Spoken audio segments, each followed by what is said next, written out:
जेव्हा जेव्हा आपल्याला मोड काढायचा असतो, हा आता बोल नका. मोड काढत असताना आपलं जे पहिलं काम आहे ते ऑब्व्हियसली फॉर्म्युला लिहिणं आहे. L plus F one minus F naught two F one minus F naught minus F two into H, या पद्धतीने जायचंय. बेटा इकडे लक्ष द्या. पहिलं काम असते एल काढणं, त्याला आपण म्हणतो lower limit of the model class. आता त्यासाठी आपल्याला हायेस्ट फ्रिक्वेन्सी, सगळ्यात जास्त पेशंट इथे दिसतात. तर जिथे फ्रिक्वेन्सी जास्त आहे तो तुमचा मॉडेल क्लास. तर एल आहे त्याची लोअर लिमिट विच इज 35. ठीक आहे. त्याच्यानंतर F1 काय होतं, एफ नॉट म्हणजे, आणि F1 आणि F2 काय होता याचा अर्थ आठवा. एफ नॉट म्हणजे काय, मागे जाणे, आणि F2 म्हणजे पुढे जाणे. हा F1 आहे. ठीक आहे. F1 म्हणजे मॉडेल क्लासची फ्रिक्वेन्सी 23. एफ नॉट म्हणजे त्याच्या आधी जा, आणि F2 नंतर जा. ठीक. आणि राहिला एच, सगळे क्लासेस कंटिन्युअस आहेत का आधी ते बघत चला. आणि एच किती येतो, 10. झाला. आता या फॉर्म्युल्यात ठेवायचं काम आहे. 35 प्लस 23 मायनस 21, याला डबल करा. 46 मायनस 21 मायनस 14 इंटू 10. तर ओव्हरऑल हे बनतं, वर झालं 2, खाली पूर्ण 11 आहे का सगळं सॉल्व करून. ठीक. तर 2 11 आणि इथे किती आलं, 10. तर 35 प्लस 20/11 ते 35 आता 1.81. अरे डबल कसं यायले पॉइंट, प्लस आहे ना, 1.81 बरोबर. 36.8 अप्रॉक्स. समजलं. चालेल. डेसिमल नंतर 1 ते 2 प्लेसेस लिहित चला. हा बोल नका. इथे हायेस्ट फ्रिक्वेन्सी 40 आहे. तर हा असेल तुमचा मॉडेल क्लास. याला म्हणा F1, हा एफ नॉट आणि हा F2. आणि क्लासेस कंटिन्युअस म्हणून 500. बस. आता इथे तुम्हाला फॉर्म्युला लावायचा आहे. एल एल आहे 1500 plus F1 minus F not, 2F1 80 होईल. एफ नॉट इथे 33 इंटू 500. बस. याला सॉल्व्ह केल्यावर येत आहे 1847.83 समथिंग. बस. फक्त याच्यात फॉर्म्युला माहित असण्याचीच गरज आहे. छान. पुढे चला. हा एक कॉन्सेप्ट आहे, थोडा माहित असू द्या. मीन मीडियन मोड हे जे 3 सेंट्रल मेजर टेंडन्सीचे आहेत, मेजर सगळे, यांच्यामध्ये एक रिलेशन असते या पद्धती. हे रिलेशन 2-3 प्रकारे लिहितात. त्यातलं हे थोडं सोपं आहे लक्षात ठेवायला. तर 3 टाइम्स मीडियन असते, मोड प्लस 2 टाइम्स मीन. ऑब्व्हियसली एकाच डेटासाठी आहे, 2 वेगळे टेबल घेऊन हे चेक होत नाही. एका टेबलसाठी असते. म्हणजे तुम्ही जर एकच डेटा सेट घेतला क्लासेस आणि फ्रिक्वेन्सीचा, त्याची मीन मीडियन मोड जर काढलं, तर तुम्हाला त्या तिघांमध्ये हे रिलेशन दिसतं. याला कार्ल पियर्सन फॉर्म्युला म्हणतात. माहित असू द्या.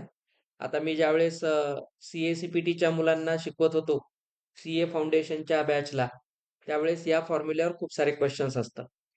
एक म्हणजे CAच्या स्टुडंटसाठी हे जास्त कामाचं आहे. याला एक इकॉनॉमिस्ट होते मोठे, कार्ल पियर्सन, तर यांनी हा फॉर्म्युला दिलेला आहे. तर माहित असू द्या, कार्ल पियर्सन फॉर्म्युला म्हणून याला ओळखतात. लक्षात ठेवणं पण खूप सोपं आहे. बघा, याचा कोएफिशियंट 1 आहे आणि याचा 2 आहे. 2 + 1 3 होते, असं लक्षात ठेवायचं. तर 3 ला इक्वेट करा 1 + 2, मीडियन मोड मीन. ठीक आहे, काय अडचण नाही. मीडियन जो सगळ्यात मोठा शब्द आहे तो आधी लिहायचा. ठीक आहे. मोठा नंबर मोठा शब्द, असं लक्षात ठेवायचं. मोठा नंबर मोठा शब्द. आता मोड आणि मीन आहे. तर मोड आलेली मटकी मीन मीन करत खाल्ली, असे लक्षात ठेवा. काहीतरी करा आणि लक्षात ठेवा बस. परीक्षेत आणि ऍडिशन असल्यामुळे मागं पुढे केलं तरी अडचण येत नाही. याचे काही फॉर्म्युले आहेत अजून स्टेट बोर्ड मध्ये पण याचा एक फॉर्म्युला आहे, पण तो निगेटिव्ह मध्ये दिलेला आहे. तो फॉर्म्युला तेवढा चांगला वाटत नाही. हा चांगला आहे, सोपा आहे. तर हे रिलेशन लक्षात ठेवा. बोर्ड एक्झाम मध्ये याच्यावर क्वेश्चन्स येतात. असा याच्यावर जर क्वेश्चन आला ना तर उलट फायद्याचं आहे, कॅल्क्युलेशन कमी राहते. सोपे सोपे 2-3 मार्काचे विचारतात. ते माहीत असू द्या ऍज अ फॉर्म्युला. आता याच्यानंतर बोलू नका. आपल्याला काढायचंय या डेटाचा मीडियन.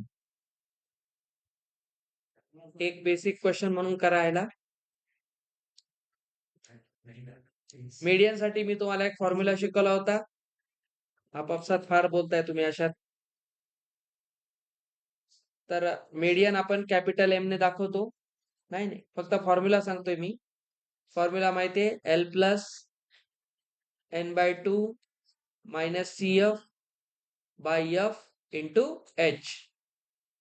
तर हा फॉर्म्युला असतो. हे माहितीये, कम्युलेटिव्ह फ्रिक्वेन्सी असते अगोदरच्या क्लासची. F असते दिलेल्या क्लासची. H आहे कंटिन्युअस क्लासेसची इंटरवल. n/2 आहे टोटल कम्युलेटिव्ह फ्रिक्वेन्सी ऍड केल्यावर येणाऱ्या n चा हाफ. तर हा फॉर्म्युला डोळ्यासमोर ठेवा आणि हा क्वेश्चन सॉल्व्ह करा. पहा, याच्यामध्ये तुम्हाला फक्त एक काम करायचंय.